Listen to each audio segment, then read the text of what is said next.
প্রতিযোগিতার জায়গায় আসেন। 1991 সালে এখানে আপনারা ইলেকশন করেছেন, আমাদের প্রার্থী ছিল মরহুম এম এ মতিন সাহেব।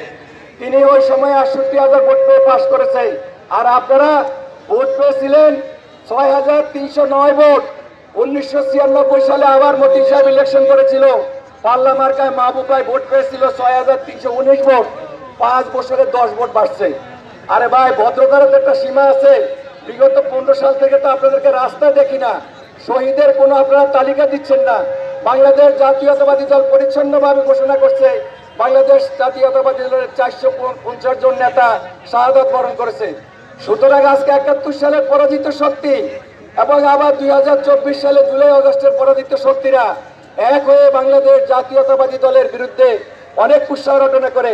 সেই জন্য সকল নেতা কর্মীকে অনুরোধ করব, আমাদের মঞ্চে আজকে সকল নেতৃবৃন্দ আছে, সকল স্তরের নেতৃবৃন্দ সকল ভেদাভেদ বলে দেশনেত্রী বেগম খালেদা জিয়া মুমূর্ষু অবস্থা আছে।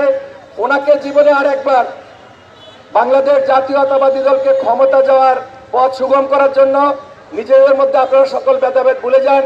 আমাদের নেতা ইনশাল্লাহ দলের ঘোষিত অনুসারে 25 তারিখ ওনাকে বাংলাদেশে দেখা যাবে ইনশাল্লাহ। আমরা এই খুশির আনন্দে আমরা আমার শাহরাস্তির বিএনপি কখনো অন্য কোন রাজনৈতিক দলের সাথে ভোটে পরাজয় করেনি, ষড়যন্ত্রে পরাজিত হয়েছে। সুতরাং আজকে বাংলাদেশ জাতীয়তাবাদী দল অনেক উজ্জীবিত এবং শক্তিশালী। সেই প্রত্যাশায় আজকে র্যালিতে অংশগ্রহণকারী সবাইকে আগাম অভিনন্দন জানাই। ইনশাল্লাহ আবার আপনাদের সাথে দেখা হবে। আমাদের বিজয় মিছিল এখান থেকে আরম্ভ হয়ে আমরা দোয়াবাগে যাব, সেখানে গিয়ে আমরা সমাপ্তি ঘোষণা করেও সবাইকে ধন্যবাদ এবং অভিনন্দন। আসসালামু আলাইকুম।